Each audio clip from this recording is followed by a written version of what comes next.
Figure we take some time and talk about Sky Strikers for the new format, but I gotta show off Rubicon's awesome new Sky Striker deck box they actually just came out with. Check out this full inside art here.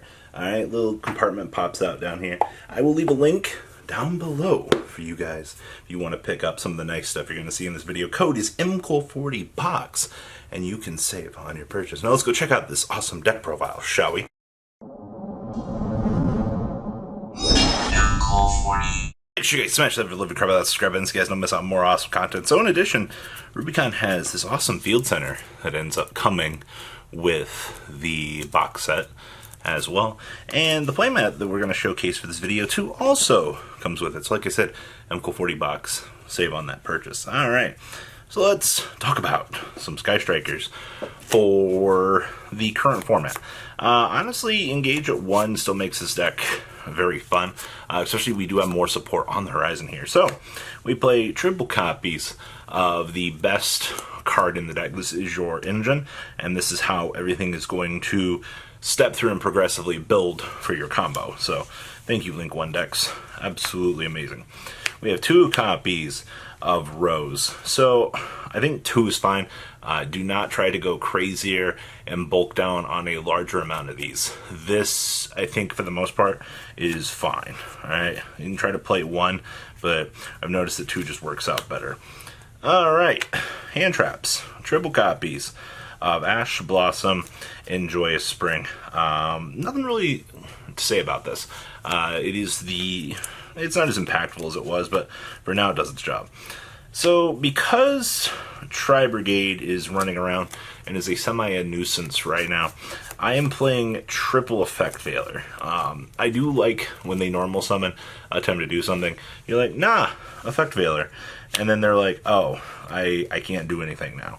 So this right here is going to be your heavy impact card for that. Now also, since I don't like Tri-Brigade, by the way, so my locals is like very, very Tri-Brigade heavy.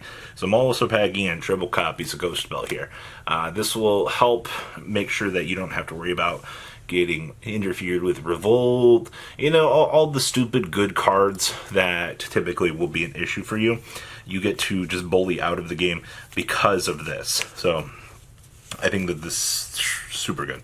Such a monster lamp. You can replace this. You can try Nibiru if you want. I have Nibiru sighted at the moment. I also have my Gamma sighted at the moment. You can put in Gamma over this as well. It's going to come down to what you want to do. Even like if you want to play a Skullmeister or something, you have multiple levels of interaction there that you can choose to engage with. Speaking of engage, one of the best card in our deck now. Nothing else to say about that. We have triple copies of Widow Anchor. Who doesn't love a card that just gives you a free negate and the ability to steal your opponent's monster? Alright, this card is by far probably still one of the best absurd cards by modern era Yu-Gi-Oh! Standards. Hey, 3 spells. It's a negate and a takesies. Currently only playing 1 Eagle Booster. My earlier testing last format, we were playing 2 of this.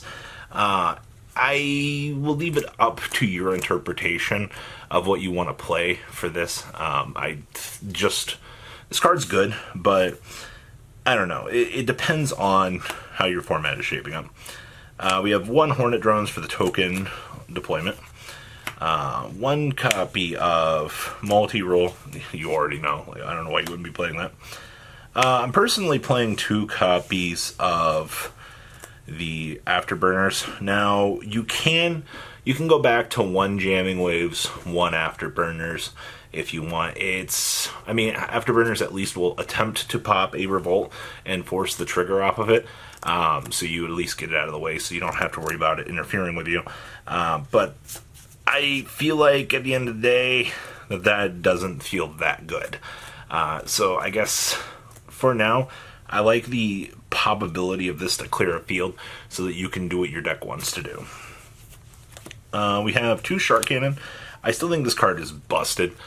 Being able to take stuff from your opponent's graveyard, being able to interfere with them when they're attempting to make a board, like, this is everything that you want it to be in Striker, plus more.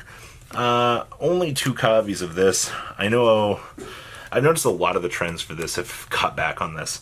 I think the most latest build I saw was only playing one of this. You make your decision on how many of this you want to play. I think that this 2 is fine. Alright, unless you're trying to like do set rotation shenanigans, which you can. I'm choosing not to play set rotation at the moment. 2 copies of Foolish Burial in the Metaphos Fusion. Hey, if you open up the nuts, I mean, this is literally just an additional net draw. I mean, this puts 2 spells in the grave right here. So, why not? I remember this is always going to be your fodder for the field spell anyway. I am playing 1 copy of mine. I think 1 in the main is fine. I have the 2nd copy sided, so not really too worried about anything. Now, for more geared up for what I'm running in with, I have 2 copies of Twin Twister in the main deck here. Reasoning for this, it is a discard outlet for a spell. If we have a few very heavy Tri-Brigade players in the area, so that are playing like the Solemn package. So, being able to Twin Twister off a Revolt and a Solemn Strike feels pretty freaking good. Alright? And don't underestimate that. So, this is really just for the power plays that you want. We have 1 copy of Terraforming. Like I said, you have 1 Mystic Mine. You have access to 2 of the Sky Striker field spell. It's just another spell in the graveyard. 1 Called by the Grave, because you still need access to making sure your opponent's hand traps can't bully you. 1 Upstart Goblin, because putting in an immediate another spell card in the graveyard feels good. 1 copy of Rhoda, and then my secrets are in another house. We have triple copies of Infinite Permanence here. That way you can make sure that you do what you want to do. Man, like, talk about hand traps here. Hayuk. Like I said, it comes down to your cup of tea for what you want to do with hand traps, but making sure the monsters get negated on the field and doing what you want to do is the aim for that. Alright, so... Ooh, nice, cool stuff. Alright, so extra deck here. We have triple copies of Sky Striker Hayate. I know a lot of builds have tried to cut this down to 2. I guess it just kind of depends on how you want to space out the rest of your extra deck. For now, that works for me. We have triple copies of Kagari. Nothing immediately too crazy to say about this card. This card is still so good. Like, it is your grind engine enabler. We have triple copies of the Get Me Some Resources during the end phase, please. I don't want to lose. 1 copy of Kaina. Currently, this is all you play. Don't try to play 2 of this. It's bad. We have 1 copy of Zeke. Standard 1 of. Then we have 1 Hulk, because Hulk does what Hulk does best. 1 copy Selene for the link ladder climbing. That way you can access code your opponent and laugh at them. 1 copy of Ningrisu. This is our out to the Dragoon Man. Who doesn't love being able to just go, oh, hey, force it off the field. And then the last code is Access Code Talker. This is actually on loan for the Extravaganza this weekend to a friend of mine so that he could play online. So, yes, ta-da, 1 access code. Why would you not play Access Code Talker in the deck? Like, it literally is the best. Like, it's your secondary win con. Extra deck here, we have triple copies of Space Rock. Being able to smash it. So, like, this card doesn't have as much power as you want it to in some matchups. That's why I have it cited right now. I think that this ends up being fine in the long run. You make your decision on how you want. We have triple copies of Gamma and the 1 brick. I'm not trying to go too crazy into that. Let's see here. We have 1 Pankratops for going second. 1 more copy of Mystic Mine for punishment on the opponent. 1 copy of the Harpies Feather Duster. Robbie, why are you citing this instead of like playing the Twin Twisters? Twin Twisters is a discard outlet for an additional spell. That's why I like it. Jamming Waves for more back row heavy matchups. 1 copy of, hey look, I can make a Zeke now. And then we have triple copies of Evenly Matched, because who doesn't love just blowing your opponent out going second?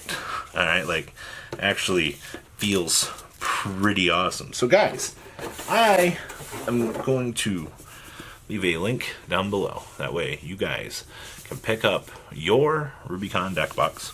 Use IMCOL 40 box to save on this interesting, beautiful piece. And well, guys, I will see your beautiful faces back here later on in the day with some more cool, awesome content. Sky Striker player number 4995 out. Thank you, patrons, for making the ride never truly end. Without you guys' support, well, I would probably be doing Truffle Shuffle videos for a living. Guys, please check out Vanquill 40 for all of your Cardfight Vanguard content brought to you by Imcol 40. And if you are looking to pick up singles, check out imcolgames.com for your trading card game needs. Thanks for watching, everybody.